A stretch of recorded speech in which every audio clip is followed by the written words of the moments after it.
யுனெஸ்கோவின் 12வது தலைமை இயக்குநராக நியமிக்கப்பட்டவர் யார்? Answer Khalid El Enany. அடுத்து, இந்தியாவின் முதல் நவீன நதி படகு முனையமானது எங்கு தொடங்கப்பட்டுள்ளது? Answer Guwahati.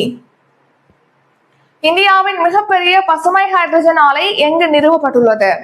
Answer Karnataka. UPSC முதன்மை தேர்வில் தேர்ச்சி பெறும் முதன்மை மாணவர்களுக்கு டேஷ் ஊக்கத்தொகை வழங்கப்படுகிறது? ஆன்சர் 50,000 ரூபாய். தமிழ்நாட்டின் கோவளம் கடற்கரை தொடர்ச்சியாக எத்தனையாவது ஆண்டாக நீலக்குடி சான்றிதழை தக்க வைத்துக் கொண்டுள்ளது? ஆன்சர் 5வது ஆண்டு. தூய்மை பணியாளர்களுக்கு இலவச உணவு வழங்கும் திட்டம் எந்த நாளில் தொடங்கி வைக்கப்பட உள்ளது? ஆன்சர் நவம்பர் 15ஆம் தேதி. வின்பாக்ஸ் என்பது கீழ்கண்ட எந்த இரு நாடுகளுக்கு இடையிலான கூட்டு ராணுவ பயிற்சி? ஆன்சர் இந்தியா மற்றும் வியட்நாம். மாரு ஜுவாலா பயிற்சி எங்கு நடைபெற்றது? ஆன்சர் ஜெய்சால்மர். டெல்லி குண்டுவெடிப்பு சம்பவம் தொடர்பாக விசாரிக்க யாருடைய தலைமையில் குழு அமைக்கப்பட்டுள்ளது? ஆன்சர் விஜய் சஹாரே.